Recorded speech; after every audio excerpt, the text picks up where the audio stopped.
Hi friends, good morning. Welcome to my channel. ಎಲ್ಲರೂ ಹೇಗಿದ್ದೀರಾ? ಎಲ್ಲರೂ ಚೆನ್ನಾಗಿದ್ದೀರಾ ಅಂತ ಭಾವಿಸ್ತೀನಿ. ಈಗ ನೋಡಿ, ಬೆಳಿಗ್ಗೆ 7 ಗಂಟೆ ಆಗಿದೆ. ಎಲ್ಲ ಬಾಗಿಲು ಕಸ ಹೊಡೆದು ಎಲ್ಲ ನೀರು ಹಾಕಿ ರಂಗೋಲಿ ಹಾಕಿದ್ದೀನಿ ನೋಡಿ. ಹೊರಗಿನ ವಾತಾವರಣ ಎಲ್ಲ ಈ ಥರ ಇದೆ ನೋಡಿ. ಇನ್ನು ಬಿಸಿಲು ಬಂದಿಲ್ಲ.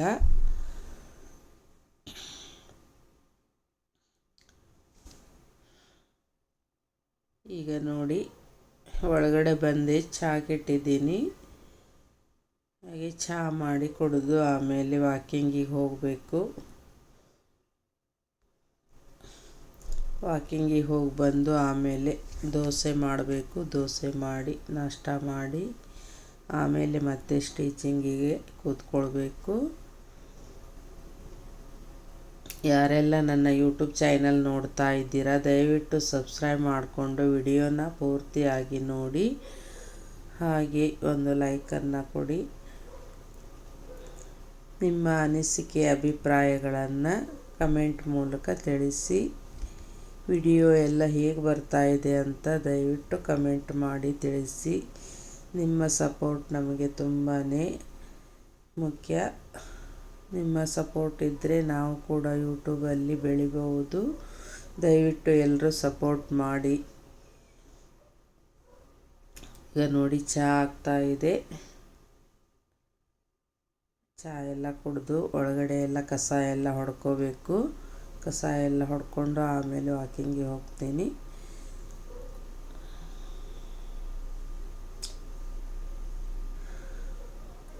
ಸ್ಟಿಚ್ಚಿಂಗು ಅರ್ಜೆಂಟ್ ಇತ್ತು. ಹೀಗಾಗಿ ನನಗೆ ವಿಡಿಯೋನೇ ಸರಿಯಾಗಿ ಮಾಡೋಕ್ಕಾಗಲಿಲ್ಲ. ನಿನ್ನೆ ಕೂಡ ನಾನು ವಿಡಿಯೋ ಹಾಕಿಲ್ಲ.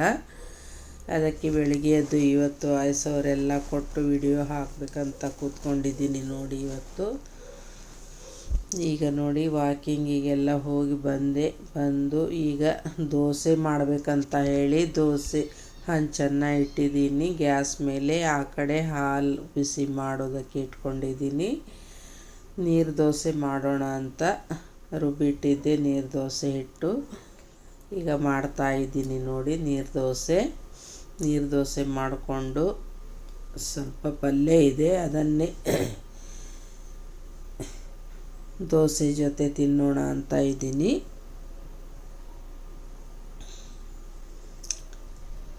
ಅಕ್ಕಿ ನೆನೆಸಿಟ್ಟು ಇಟ್ಟಿದ್ದೆ. ತೆಳ್ಳಗೆ ನೀರು ಹಾಕ್ಕೋಬೇಕು. ಜಾಸ್ತಿ ಹಿಟ್ಟು ದಪ್ಪನೇ ಇರಬಾರ್ದು. ಇದರಲ್ಲಿ ತುಂಬ ನೀರಾಗಿರಬೇಕು ಹಿಟ್ಟು. ಅಂದರೆ ನೀರು ದೋಸೆ ಕರೆಕ್ಟಾಗಿ ಬರುತ್ತೆ. ಇಲ್ಲ ಅಂದರೆ ನೀರು ದೋಸೆ ಕರೆಕ್ಟಾಗಿ ಬರಲ್ಲ. ಈ ಥರ ನೀರು ಮಾಡ್ಕೋಬೇಕು ಹಿಟ್ಟು. ಈಗ ನೋಡಿ, ಎಣ್ಣೆ ಹಾಕ್ಕೊಂಡು ಒರೆಸ್ಕೊತಾ ಇದ್ದೀನಿ ಹಂಚೆಲ್ಲ.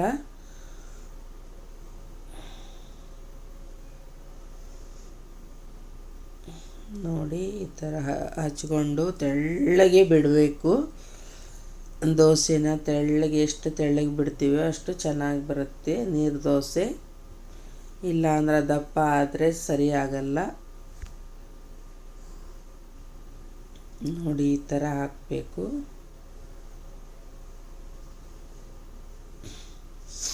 ಆಮೇಲೆ ಮುಚ್ಚಿಟ್ಬಿಟ್ಟು ಸ್ವಲ್ಪ ಹೊತ್ತು ಬಿಟ್ಟು ತಿರುವಿ ಹಾಕಬೇಕು. ಹಾಲು ಎಲ್ಲ ಉಕ್ಕಿ ಬಂತು ನೋಡಿ.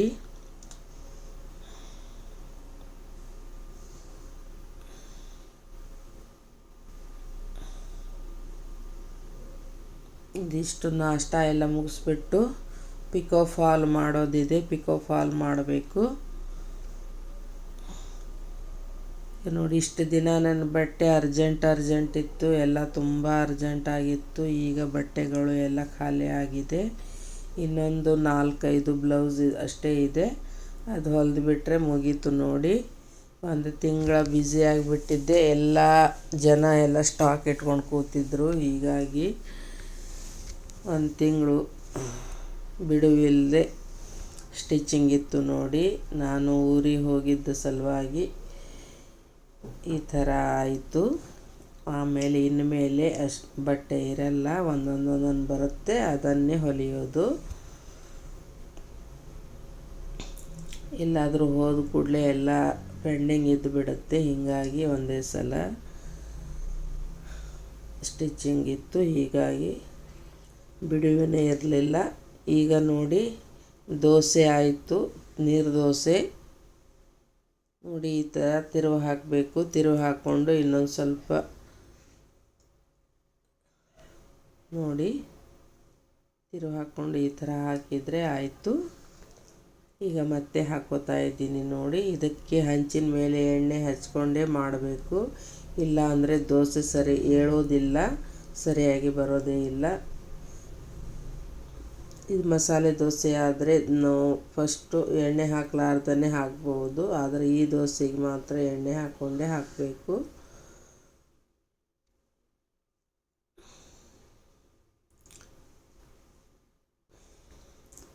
ನನ್ನ ವಿಡಿಯೋ ಎಲ್ಲ ಹೇಗೆ ಬರ್ತಾ ಇದೆ ಅಂತ ದಯವಿಟ್ಟು ಎಲ್ಲರೂ ಕಮೆಂಟ್ ಮಾಡಿ.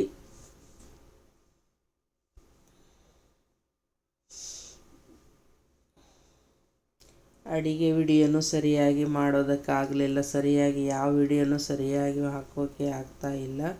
ಒಂದೊಂದು ಸಲ ತುಂಬ ಬ್ಯುಸಿ ಆಗಿಬಿಡ್ತೀನಿ, ಹೀಗಾಗಿ ವಿಡಿಯೋ ಮಾಡೋದಕ್ಕೆ ಟೈಮೇ ಸಿಗಲ್ಲ. ಈ ಸ್ಟಿಚಿಂಗ್ ವಿಡಿಯೋ ಕೂಡ ಸರಿಯಾಗಿ ಹಾಕಿಲ್ಲ. ಯಾವುದನ್ನು ವಿಡಿಯೋ ಮಾಡ್ಕೋತಾ ಕೂತ್ರೆ ಸ್ಟಿಚಿಂಗ್ ಆಗೋದೇ ಇಲ್ಲ. ಹೀಗಾಗಿ ನಾನು ವಿಡಿಯೋ ಕಡೆ ಜಾಸ್ತಿ ಗಮನನೇ ಕೊಟ್ಟಿಲ್ಲ.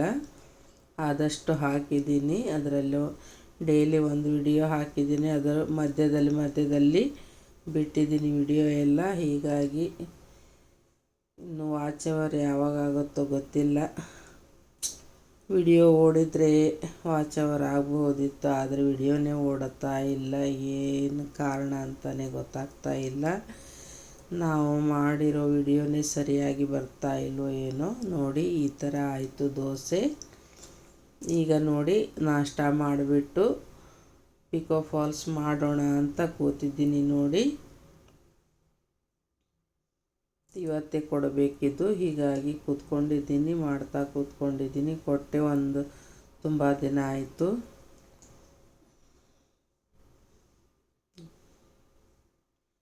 ಪಿಕೋ ಮಷೀನು ಅಲ್ಲಿ ಒಳಗಡೆನೇ ಇತ್ತಿದ್ದು. ಪಿಕೋ ಮಷೀನು ಒಳಗಡೆ ಸಣ್ಣ ಜಾಗ ಸಣ್ಣದಾಗತ್ತೆ ಅಂತ ಹೇಳಿ ಹೊರಗಡೆ ತಂದಿಟ್ಟಿದ್ದೀನಿ. ಈಗ ಪಿಕೋ ಮಷೀನನ್ನು ಪಿಕೋ ಫಾಲ್ಸ್ ಮಾಡುವಾಗ ಜಾಗ ತುಂಬ ಚಿಕ್ಕದಾಗಿದ್ದರೆ ಸರಿಯಾಗಲ್ಲ, ಅದಕ್ಕೆ ಹೊರಗಡೆ ತಂದು ಇಲ್ಲೇ ಮಾಡ್ತಾಯಿದ್ದೀನಿ ಪಿಕೋ ಫಾಲ್ಸು. ಸ್ಟಿಚಿಂಗ್ ಮಷಿನ್ ಅಷ್ಟೇ ಒಳಗಡೆ ಇಟ್ಕೊಂಡಿದ್ದೀನಿ. ಇನ್ನೊಂದು ಓರ್ಲಾಕ್ ಮಷೀನು ನನಗೆ ತುಂಬ ಅರ್ಜೆಂಟಾಗಿ ಬೇಕಾಗಿದೆ, ಆದರೆ ಇನ್ನೂ ತೊಗೊಂಡಿಲ್ಲ ನಾನು. ಇಷ್ಟು ದಿನ ಆದರೂ ಓರ್ಲಾಕ್ ಮಷೀನ್ ಇಲ್ಲದೇ ಸ್ಟಿಚ್ ಮಾಡ್ತಾಯಿದ್ದೀನಿ. ಆದರೆ ಎಲ್ಲ ಈಗ ಜನ ಓರ್ಲಾಕ್ ಕೇಳ್ತಾ ಇದ್ದಾರೆ, ನೋಡಬೇಕು, ಅದೊಂದು ತೊಗೋಬೇಕಂತ ಇದ್ದೀನಿ. ಓರ್ಲಾಕ ಹಾಕಿದರೆ ಫಿನಿಶಿಂಗ್ ಎಲ್ಲ ಚೆನ್ನಾಗಿ ಬರುತ್ತೆ ಬ್ಲೌಸಿಗೆ, ಇಲ್ಲ ಅಂದರೆ ಅಷ್ಟು ಫಿನಿಶಿಂಗ್ ಚೆನ್ನಾಗಿ ಬರಲ್ಲ.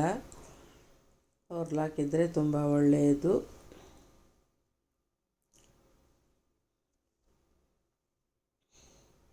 ಈ ಪಿಕೋ ಮಷೀನಲ್ಲಿ ಕೂಡ ಪಿಕೋ ತುಂಬ ಪರವಾಗಿಲ್ಲ, ಚೆನ್ನಾಗಿದೆ ನನ್ನ ಪಿಕೋ ಮಷೀನು.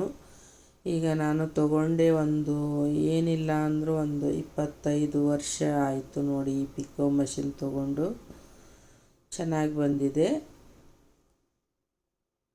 ಆವಾಗ ನಾನು ಮೇಲಿಂದಷ್ಟೇ ತೊಗೊಂಡಿದ್ದೆ, ಮೇಲಿನ ಹೆಡ್ ಅಷ್ಟೇ ತೊಗೊಂಡಿದ್ದೆ, 3,500ಕ್ಕೆ ತೊಗೊಂಡಿದ್ದೆ. ಈಗ ಎಷ್ಟಾಗಿದ್ದಾವೋ ಏನೋ ಗೊತ್ತಿಲ್ಲ, ನಾನು ಕೇಳೋಕ್ಕೆ ಹೋಗಿಲ್ಲ. ಈಗ ಸಾದಾ ಮಷೀನೇ 6,500 7,000 ಆಗಿದೆ. ಮತ್ತು ಪಿಕೋ ಮಷೀನ್ ಇನ್ನೂ ಜಾಸ್ತಿನೇ ಇರ್ಬೋದು.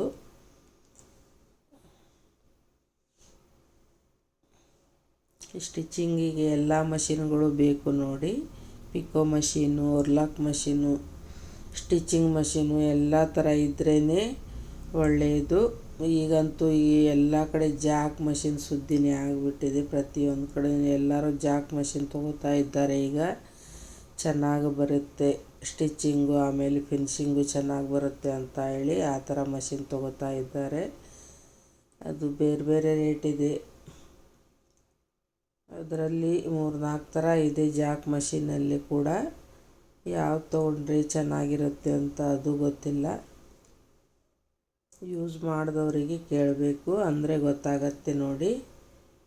ಈ ಪಿಕೋ ಫಾಲ್ಸ್ ನೋಡಿ, ಈ ಪಿಕೋ ಮಷೀನ್ ಅಂತೂ ನನಗೆ ತುಂಬ ಚೆನ್ನಾಗಿ ಬಂದಿದೆ ವಿಡಿಯೋ. ಅದರಲ್ಲಿ ಏನೂ ಕಂಪ್ಲೇಂಟ್ ಇಲ್ಲ, ಏನೂ ಇಲ್ಲ, ಪರವಾಗಿಲ್ಲ, ತುಂಬ ಚೆನ್ನಾಗಿ ಬಂದಿದೆ. ಮಷೀನ್ ಚೆನ್ನಾಗಿದ್ದರೆ ಮಾತ್ರ ನಾವು ಸ್ಟಿಚಿಂಗ್ ಮಾಡೋದಕ್ಕೆ ಮನಸ್ಸು ಬರುತ್ತೆ, ಇಲ್ಲ ಅಂದರೆ ಮನಸ್ಸು ಬರಲ್ಲ. ಚೆನ್ನಾಗಿ ಸ್ಟಿಚ್ಚಿಂಗು ಚೆನ್ನಾಗಿ ಬರಬೇಕು, ದಾರ ಕಟ್ಟಾಗಬಾರ್ದು. ಈ ಥರ ಇದ್ದಾಗ ಮಾತ್ರ ನಮಗೆ ಚೆನ್ನಾಗಿ ಸ್ಟಿಚ್ ಮಾಡೋದಕ್ಕೆ ಮನಸ್ಸು ಬರುತ್ತೆ.